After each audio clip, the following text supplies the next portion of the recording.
Hello, and welcome to another video. In this video, I am following a soft tutorial from an artist here on YouTube, Maddy Bellwoar. She's a fantastic artist. She has an Instagram just for her gouache art and a separate one just for her digital art, which I think is awesome. She has a lot of other social medias as well. I'll link them down below, and I'll link the video that I followed for this. She did several mushrooms. I just focused on one as I am working on uh, growing in skill with gouache. It is one of those mediums that I struggle with. I love the finished product. Like, a really good gouache piece looks amazing. But I struggle with the water ratio. I know that using gouache like watercolor can be really, really good. And it works for a lot of people, but I have watercolor, so I want to use gouache for its unique properties, that matte finish, the opacity, but I seem to struggle with adding too much water, and it is something that I definitely just need to practice. It's one of those things I'll just work with practice. Which is why, while I was working on this, I decided to film it, after I started. I'd blocked in all the colors. I sort of wanted to share it as a progress into my art journey, where I'm at. But it's pretty much just a fun video. All the videos on my channel are just about sharing progress, and also kind of fun for me to look back on to see how I used to do things. Like some of my earlier videos, I look at and think, wow, I have definitely improved, which is really nice. So I do sort of recommend people give it a go. Just filming, you don't have to share it anywhere, but film where you are now and save that video and come back in a few years' time and see where you're at.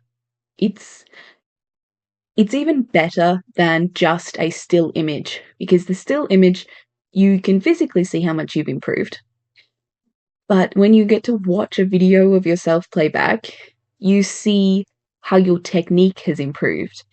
And you might even see something that you used to do that you don't do anymore, but was actually kind of good. And I was like, hang on a minute, why did I stop doing that? I just need to bring that forward again. Um, so yeah, even just for yourself, I recommend doing something like that just to give it a try. Now, I am using Art Studio Gouache. This is an Australian brand and found primarily on Riot Arts and Crafts. If you are Australian, you will know that Art Supply website is got a lot of cheaper products, really good for beginners. And as someone that, hasn't worked with gouache a lot, it is definitely a good set to start with, I think. I struggled to find more information on brand The Art Studio because it's a very generic name, and you would not believe how much comes up when you search The Art Studio. Or maybe you would. It's pretty generic. Now, there are 12 colours in this set, and I believed I used almost every colour in this set except black. I used white, yellow ochre, and burnt umber on the stem, primarily like a lot of white. And I also used my favourite shadow maker, Prussian blue. I use Prussian blue in pretty much all mediums to make a shadow for a lot of things. I love it as a shadow colour. The cap is largely crimson red with a hint of vermilion, just to give it that, because the crimson red is a little on the pink side, but vermilion's way too orange, so mixing them together gets like this really nice rich red. Obviously, when I get to the white spots on the cap to make it look very toadstooly, that's just white with a tiny little bit of lemon yellow in some of them to give some variance.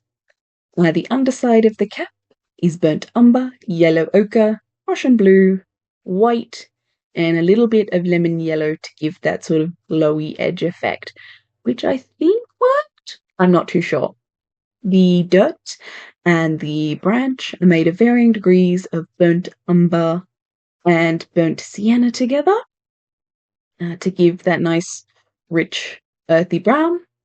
And the background and the grass and the moss are made from varying mixes of viridian, emerald green, ultramarine blue, Prussian blue, yellow ochre, lemon yellow, and white when it is called for. Yes, as I said, the only color of the set that I didn't use was black. Because I just really didn't need any black. Now, I can't review the quality of this gouache because I really haven't used other gouache in depth. I recently went to Japan, which I keep bragging about on this channel. I've got to stop. But it's the most exciting thing that happened in my life in the past 12 months. So, like, what else am I going to do? And I did buy some Holbein Studio gouache. So I'm definitely going to try that out soon. But I just want to work on my technique a little bit more with this cheaper gouache. And I think I am improving. I don't know if I've ever really shared on this channel before, but I do have an Instagram that I will link down below where I have been uploading a fair few gouache projects that I've been working on lately. So if you are interested in checking that out and maybe following, I will link down below. But that is absolutely not like not mandatory. Like I said, I'm just here having fun. And obviously, if you have some tips regarding gouache that you want to share, I would love that. I've watched a lot of video tutorials, and I feel like I have learnt a lot, and I've definitely improved from the first time I used it. When I first started, I didn't add enough water, and so it was very thick and it really didn't look like proper gouache. I was a bit like, what am I doing? And I started overcompensating by adding way too much water. And it was really hard to sort of pull back because I'm more familiar with watercolor, so I just kept water, add water, and it's like, take it easy. There's a happy medium there, and I will get to it. But I find a lot of problems come when I mix colors. When I have just the flat color, I can add the right amount of water, but when I mix it to get, nice, unique colors, that's when I find I add a little bit too much water. So if you have any tips in regards to how to just maintain a good water flow, please let me know. But if it's just a practice thing, well, I will continue to work on it. A lot of art is just practice, practice, practice. And yeah, I mean, I have a lot of fun working with gouache, and seeing myself improve. And I am really quite happy with this piece. I think it turned out really rather well.